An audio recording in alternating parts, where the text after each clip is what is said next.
오늘 배울 작품은 열하기유. 서호수라는 조선 사대부가 지어놓은 연행일기, 연행이니까 어디에 갔다 온 일기, 기행과 같은 거야. 전체 구성은 한 4권으로 되어 있는데 처음에 1권은 진강성이라는 곳에서 열하까지, 왜냐하면 열하 북경을 다녀왔기 때문에 열하까지 가는 내용, 처음에는 개인적인 어떤 감정을 적어놓은 내용이 1권이 되고, 2권에서는 열하에 도착한 다음에 원명원까지, 여기 이제 본문에 이제 나와 있는 건데, 열하에서 머물다가 원명원에 들어가기까지의 과정, 이게 거기 가서 이제 청나라 황제를 만나게 된다, 2권의 내용이야. 3권은 원명원에서 다시 연경까지 가게 되는 건데, 원명원에서 머물다가 또 연경에서 머물다가 한 기록이 3권에 해당된다. 마지막 4권은 연경에서 출발한 진강성까지 오는 건데, 진강성에 도착할 때까지 여정이고 나중에 돌아와서 임금님에게 갔다 온 걸 갖다 보고하는 내용이다. 이렇게 그래서 전체가 4권의 책으로 되어 있는 연행일기인데, 서호수란 사람은 18세기, 그러니까 정조 때 사람이고, 아마 그때 그 중국 청나라 황제 건륭제의 팔순잔치가 있었던 것 같아. 그래서 열하하고 북경을 다녀온 거고, 그 열하하고 북경을 다녀오는 과정을 쭉 날짜별로 기록해가지고 적어놓은 4권의 연행일기다. 여기서는 또 그 연행 중에 그 중간중간에 거쳐간 지역이 어디며 어떻게 만들어진 곳이며, 또 당시 거기에 수비하는 병력은 얼마나 있으며 아주 세세하고 디테일하게 기록이 되어 있단 말이야. 그러니까 청나라 때의 인물들, 몽골, 베트남, 티베트, 그러니까 다 사신들이 모였을 때 서로 외교적으로 교류했던 내용들까지 자세하게 소개되어 있다. 그리고 궁중에서 청나라 궁중연극을 했는데 그걸 관람하고 난 다음에 기록했단 말이야. 그래서 역사 자료로서의 가치도 또 아울러 있게 되는 지금 작품이 바로 열하기유다. 자, 본문 한번 볼까? 잔치에서 물러나오니 황제가 군기 대신 악의 화신 복강한 복장한, 여기 지금 악의 화신 복강한 복장하는 청나라 신하들이고, 황상이 청나라 자기 나라 신하들에게 명령하여 몽과 회의제왕 페르그는 뭐 왕 밑에 있는 제후 정도로 생각하면 돼. 페르과 안남왕, 베트남 왕이지, 조선 남장 면전의 정사와 부사 안남의 종신 2명에게 복해를 유람시키라 하였다. 그러니까 황상이 자기 신하들한테 이 여러 사람들 사신들을 복해는 원래 서복이라는 사람이 불로초를 얻으려고 동쪽 바다를 건넜다 그래서 그 복해 동쪽 바다를 유람시키라고 하였다. 이에 천양제, 자 여기 나와 있는 천양제는 이제 글쓴이가, 여기 서호수라는 글쓴이가 열하에 가서 그 다음에 이동한 어떤 장소에 해당하는 거야. 쭉 앞으로 계속 나올 테니까 체크하기 바래. 연양제, 제니까 집이겠지, 그지? 천양제 앞에서 여러 대신이 한 배에 오르고, 자 지금 복해를 유람하러 떠나는 거지. 각국의 왕과 페륵과 사신과 종신이 한 배에 올랐다. 같은 배를 타고 복해로 떠난 거야. 우리는 금오옥동교로 가지 않고 바로 동남하, 그러니까 여기서는 하라는 건 큰 강을 말하는 거야. 동남아를 거슬러 올라 복해에 떠서 봉도요대를 거쳐 위주를 뚫고 가서 영운정, 그러니까 아까 천양제에서 앞에 있었는데 지금 어디로 갔냐면 영운정으로 간 거야. 영운정 앞 물에서 배에서 내렸다. 자, 여기 지금 배를 타고선 그 쭉 간 경로를 세세하게 얘기하고 있는 거지. 호수 둘레는 오리 정도, 오리가 약간 넘는 건데 모두 돌로 뚝을 만들었다. 태호석을 쌓아 섬셋을 만들었으며 높이는 5장 남짓이었다. 그러니까 요즘 여기 나온 섬셋을 만들어 놓고 구체적인 수치가 나왔고, 그 다음에 5장, 그러니까 구체적인 수치를 제시해가지고 여기는 지금 모두 돌로 뚝을 만들었으니까 인공적으로 만든 것이라는 걸 설명하고 크기도 함께 설명했다. 섬 꼭대기에는 다 백옥층대를 만들고 층대 꼭대기에는 역시 다 작은 정자를 지었다. 그러니까 층층대를 만들고 그 꼭대기에는 정자가 있다는 얘기지. 붉은 기둥과 채색한 석가래에 지붕은 누런 유리로 덮였다. 그래서 지금 호수 위에 있는 정자 뭐 이런 것들을 묘사하고 있는 거지. 이것은 봉도요대로서 원명원 아까 나왔던 그 공간이지, 그지? 40경의 하나이다. 40가지 경치 중에 하나다. 봉도요대에 오면 40개의 명물이 있는데 그 경치 중에 하나다. 또 얕은 물과 모래더미에 갈대를 심어 푸른 줄기가 한 길이 넘게 자라서 뱃길을 100여보나 끼고 있으니 역시 100여보 위에서 나온 5장 이런 것들 모두 구체적 수치를 말하는 거고, 그 봉도요대 그 주변에 있는 물과 모래더미 갈대를 심어 놓은 그 뱃길을 지금 구체적 수치를 가지고 이야기하고 있는 거야. 설명하는 거야. 이것이 위주이다. 호안 여기서 호수 아니라고 했으니까 언덕 한자를 썼으니까 호수 기슭을 둘러서 흙을 쌓아 구름과 봉우리를 만들었다. 다 인공적으로 만든 거야. 느릅나무, 버드나무, 소나무, 삼나무, 울창하게 경루, 여기서는 경루라는 게 궁궐을 말하는 거야. 궁궐과 누각을 말하는 거지. 그러니까 여기 아름답다는 뜻이고, 유리 같은 누각 뭐 이런 뜻이야. 그 다음에 화표, 이건 무덤 앞에 세우는 문인데 화표가 겹겹이 숨었다가 드러난다. 영운정, 붉은 기둥이 육면에 서 있고 그 아래는 벽돌을 깔았으며 위에는 누런 유리 기와를 덮었다. 그래서 영운정의 모습을 묘사하고 있는 부분이 붉은 기둥부터 덮었다까지다. 자, 그 다음에 영운정을 뒤로 5개 옥으로 만든 계단인데 이게 도교적인 것이고 그냥 도교와 관련된 옥으로 만든 계단, 실제 옥은 아니지만 50단을 올라가면 바로 의전춘 또 장소가 이동됐어. 저는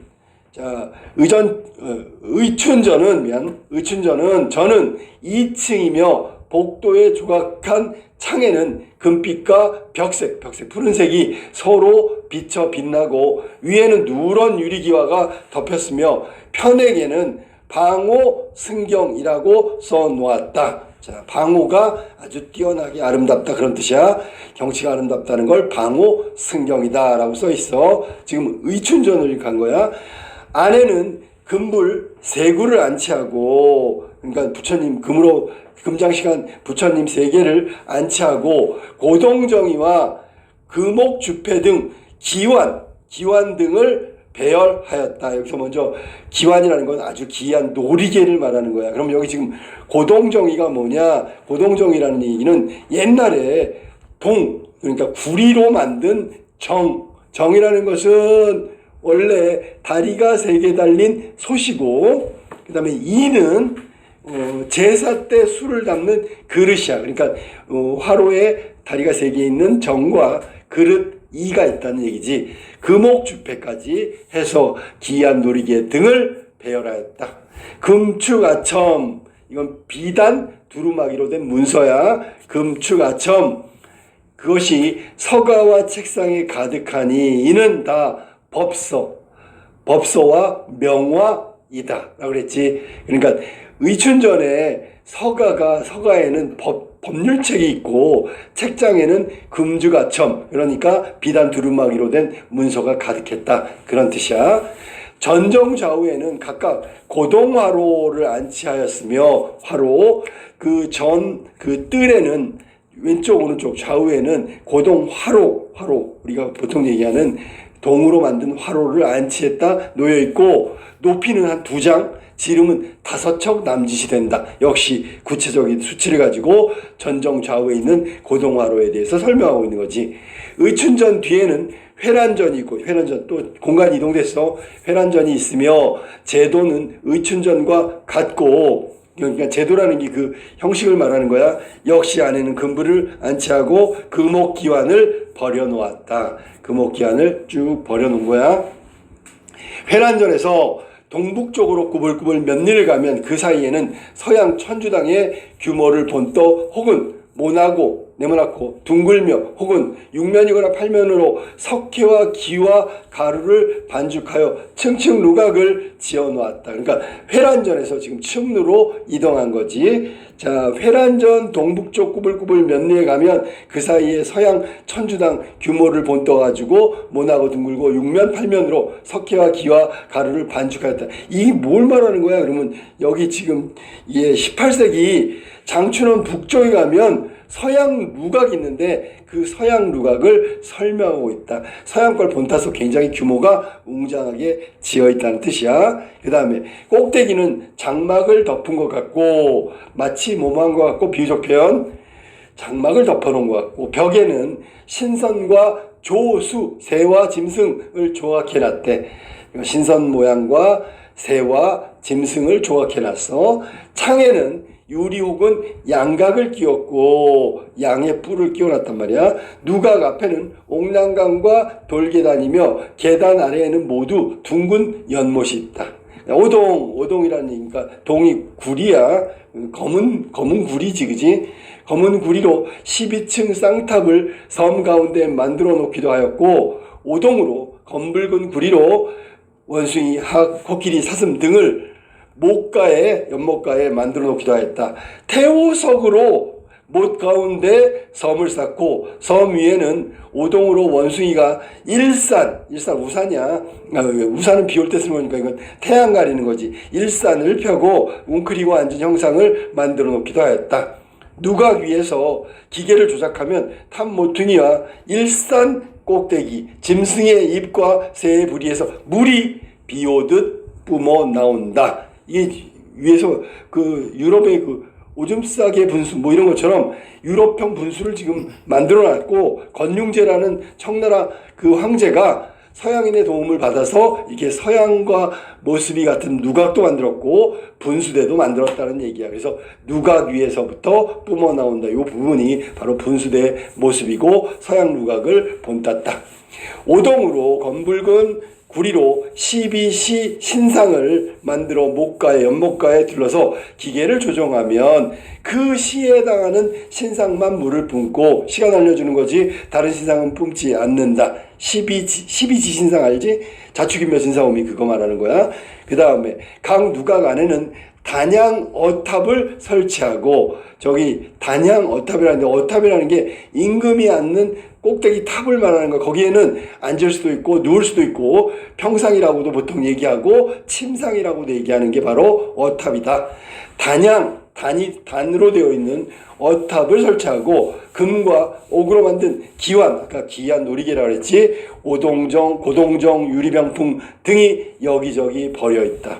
종이를 뭉쳐서 한자 남짓한 동자를 만들어 가지고 어탑 좌우에 괴안 위에 서로 마주보게 놓았다. 그러니까 서양 누각에는 기계식 분수대의 왼쪽하고 오른쪽에 설치된 동자들의 작동이 어떻게 이루어지는지 지금 설명하고 있는 거야. 그 다음에 왼쪽 동자는 천금을 끼고 이거는 악기지. 우리가 비파 금하는 그 금이야.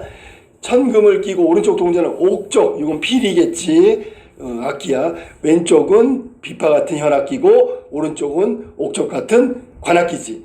기관을 괴안 바닥에 숨겨두어서 구경하는 사람이 괴안 앞에 이르면 기관을 밟아. 그럼 두 동자가 움직이고 서로 돌아보며 웃으며 천금을 낀 동자는 악보를 따라 현을 두드리니 그 소리가 성률이 맑고 시원하다.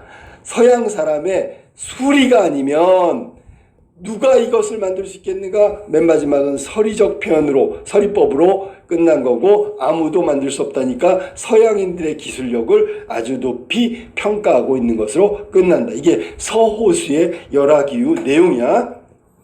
이렇게 아주 자세하고 디테일하게 설명을 해놨단 말이야.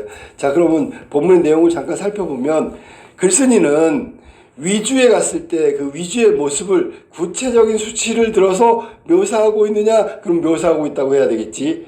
두 번째, 회란전에는 금불 3개가 안치되어 있다고 얘기했어. 그 다음에 층루 계단 아래는 네모난 연못이 있다. 네모난 연못 아니고요. 틀렸어. 그 다음에 글쓴이가 서양인의 기술력을 부정적으로 평가한다, 긍정적으로 평가한다. 마지막 문장에 보면 서양의 기술력을 긍정적으로 평가하고 있다. 그 다음에 서산에 자, 그래서 여기 지금 서호수의 열하기유 내용을 지금 살펴봤어. 자, 그러면 정리를 한번 해볼까? 자, 대상을 나열해서 이동 과정을 얘기했는데 제일 처음에 천양제에 갔다가 확인해봐. 그 다음에 봉도 요대를 거치고 위주를 뚫고 나가서 영운정에 가고, 그 다음에 영운정에서 머물다가 뒤로 가가지고 계단을 50계단 있잖아. 의춘전에 가고, 의춘전에서 다시 회란전, 그 다음에 회란전에서 동북쪽 꾸불꾸불 면지를 갔단 말이야. 이런 식으로 이동하고 있는 거고, 내용 중에 또 찾아봐. 비유적 표현이 나오는데 꼭대기에 장막을 덮은 것 같고 라는 표현 나오지. 그 부분은 비유적 표현이고, 그 다음에 탑 모퉁이와 일산 꼭대기 짐승의 입과 새의 부리에서 물이 비오듯, 요것도 비유적 표현에 해당한다고 보면 돼. 그리고 아까 중간에 설명해 줬는데 구체적 수치가 나오는데, 예를 들면 태오석을 쌓아 섬셋을 만들고 높이는 5장.